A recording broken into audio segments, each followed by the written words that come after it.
Okay, so today we're going to do a deep dive into something that's kind of like the core of, how businesses work, right?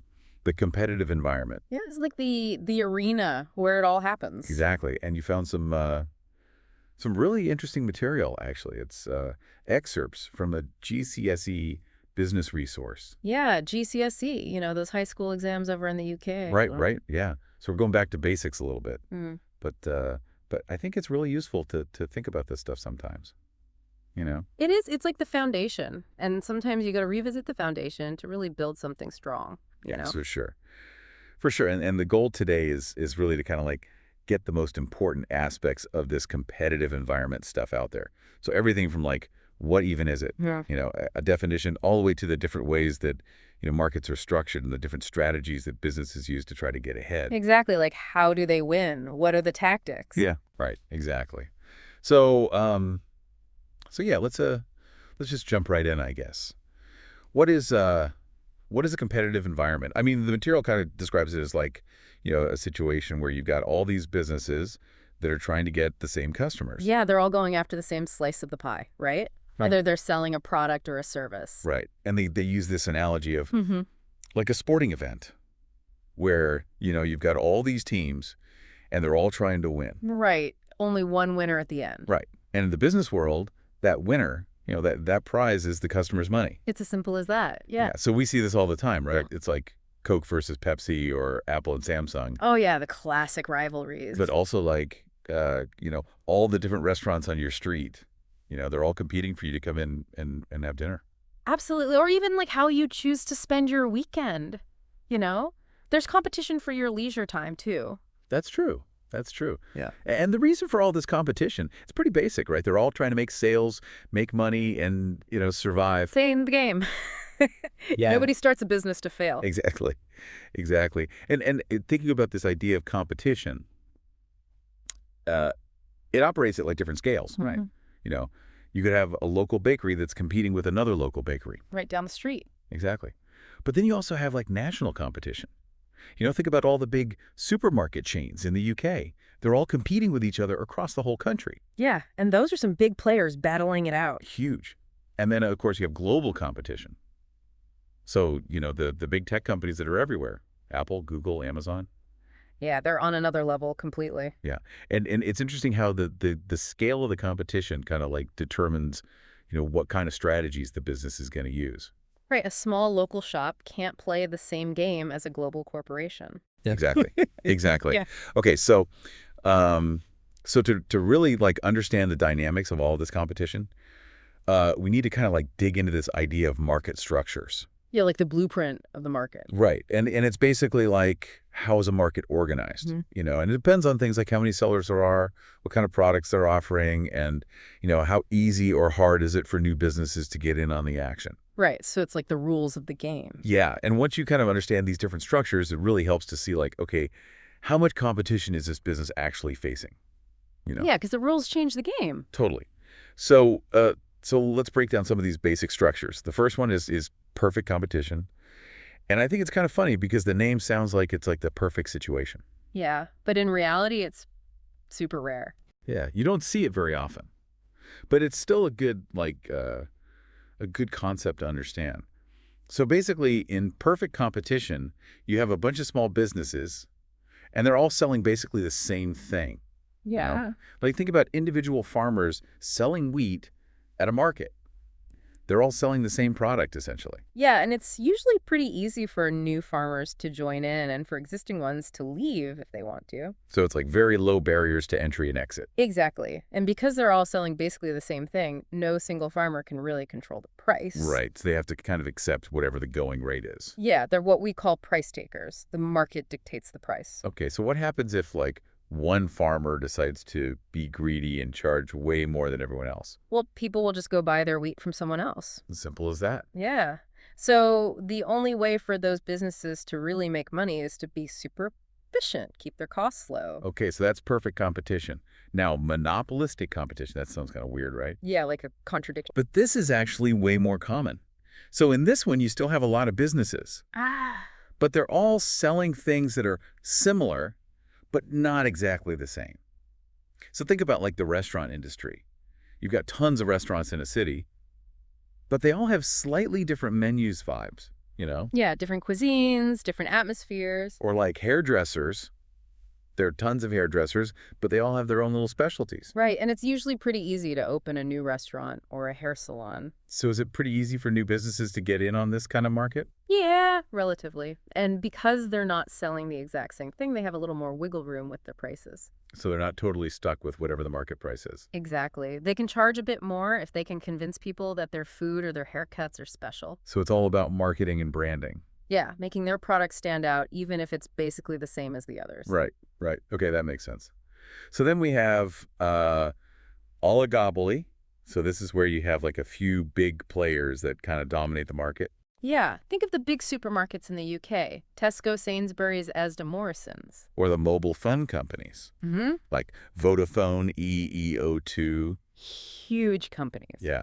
And it wouldn't be easy for a brand new supermarket to just pop up and start competing with them, right? Right, those big guys have been around forever. They have huge customer bases. It takes a lot of money to even try to compete with them. So are they mostly competing on price then? Well, they definitely pay attention to each other's prices, but they also compete on other things like Hmm. advertising new products, loyalty programs, you know. So it's like a chess game. Yeah, they're always watching each other, trying to predict what the other one's going to do. That's interesting. So then the last one is monopoly.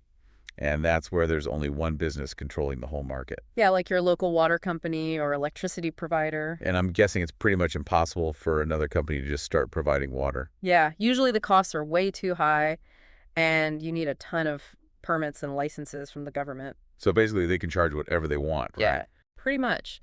And without any competition, there's not really a reason for them to innovate or improve their service. That's why the government has to regulate them sometimes. Right, to protect the customers. Okay, so to sum up all those market structures, Mm. we've got perfect competition, which is like the wheat farmers. Lots of sellers, same product, no control over price. Then monopolistic competition is like the restaurants and hairdressers. Similar, but slightly different products, a little bit of control over price. Then oligopoly is the big supermarkets and phone companies. A few big players competing on price and other stuff. And then monopoly is your water and electricity companies. One big player, pretty much complete control over price. Right. Okay. That's really helpful. So I've talked about, what the competitive environment is and the different ways markets can be structured. Now let's think about the stuff that can actually influence how competitive a market is. Yeah, because it's not just about the structure itself, right? Right. So the source talks about a bunch of factors. One of the most obvious ones is just how many competitors there are in a market. Hmm. The more businesses selling the same kind of stuff, the more competition there's going to be. Right, more people fighting for the same customers. Exactly. Right. And then there are those barriers to entry that we talked about. So, if it's really expensive or complicated to start a new business in a certain market, then there's going to be less competition. Right, because it's hard for new players to get in. Yeah, but if it's easy to start a new business, then competition is going to be more fierce. Makes sense. And another big one is product differentiation. So if Mhm. everyone's selling the same basic thing, then the only way to compete is on price. Yeah, that's when you get those price wars. But if you can offer something unique, then you have more control over your prices. Right. You're not just racing to the bottom. And then there are all sorts of other things that can affect competition. The source mentions things like how easy it is for customers to compare prices online, Which is super easy these days. or the location of a business. A prime spot is going to attract more customers, but also more competitors. Right. Everyone wants a piece of that action. And then there are government policies Mhm. that can either encourage or restrict competition. Mm-hmm. And even the size of the overall market matters. A bigger market is probably going to attract more businesses. Yeah. More opportunity for everyone. Okay, so we've covered a lot of ground here. We've looked at what the competitive environment is, the different ways it can be structured, and all the stuff that can influence how intense the competition is. Now let's talk about the effects of all this competition. Like, how does it actually impact the businesses themselves? Yeah. What's the real world outcome? Right. So one of the biggest impacts is on pricing, obviously. Yeah. If you have a lot of competition, you got to keep your prices in check. Right. Otherwise, people will just go to your competitor. And there are different ways to approach pricing. You can match your competitors' prices or try to undercut them, or you can start with high prices if you have a really unique product and then gradually lower them. There's a whole science to pricing strategy. And you have to be constantly aware of what your competitors are doing. Absolutely. You got to stay one step ahead. And competition also drives innovation, right? If you're not constantly trying to improve your product or service, someone else will. Yeah, that's how you get new features, better quality, more efficient production methods. And it all comes down to staying ahead of the game. Exactly. Innovation is key to survival in a competitive market. And then there's efficiency. If you're trying to keep your prices low, you got to make sure you're running a tight ship. Right. You got to minimize waste, streamline your processes, be as productive as possible. Because every penny counts. Absolutely. The source also talks about how competition can lead to better quality products and customer service. Which is great for the consumer. Yeah. Mhm. And of course, it gives customers more choices, Hmm. but it also points out that intense competition can be really tough on small businesses. Yeah, especially when they're going up against those big established companies with tons of resources. So given all that, how do businesses actually try to win in this competitive environment? Like, how do they get customers to choose them? So there are a few main strategies. One is to focus on having lower costs than your competitors. If you can make your product cheaper, you have a big advantage. You can either offer lower prices or keep your prices the same and make more profit. So it's about being as efficient as possible. It's exactly getting better deals with suppliers, using technology to automate things, buying in bulk to get discounts. But you got to be careful not to sacrifice quality just to save money. Right. You still got to offer a good product that people want. Exactly. And another strategy is to offer something unique, Yeah. something that your competitors don't have. Yeah, that's where differentiation comes in. So that could be like innovative features or superior quality or a really strong brand identity. Or even just amazing customer service. And it's important to have a clear, unique selling proposition. Yeah, your USP.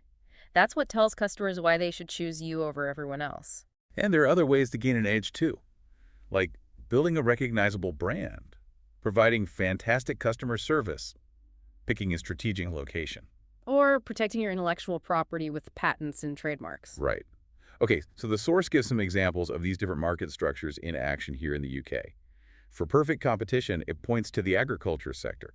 So, all the small farmers selling similar crops at markets. Yeah, it's not a perfect example, but it's pretty close. Right. Then for monopolistic competition, we have restaurants, hairdressers, clothing boutiques. Lots of choices, but each one trying to be a little different. Oligopolies like the big supermarkets and phone companies. Always watching each other's moves. And monopolies like your local water and electricity providers. Where competition is pretty much non-existent. Okay, and the source also has this handy list of key business terms.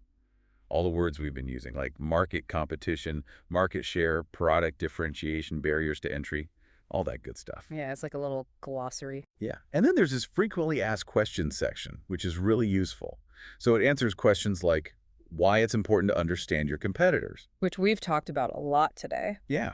And how to actually find out about your competitors. Like checking out their websites and social media, trying their products, doing market research. And it talks about what happens when there's no competition at all. Which is usually bad for the consumer. Right.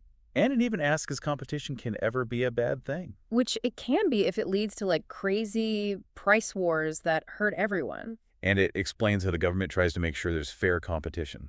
Through things like regulations and antitrust laws.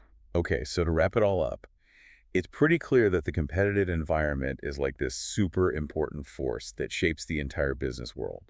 It determines how businesses operate, how they interact with customers, and what strategies they use to succeed. And if you understand the different market structures and the factors that affect competition, you're in a much better position to make smart decisions about your own business. Yeah, it's like having a roadmap to success. Exactly.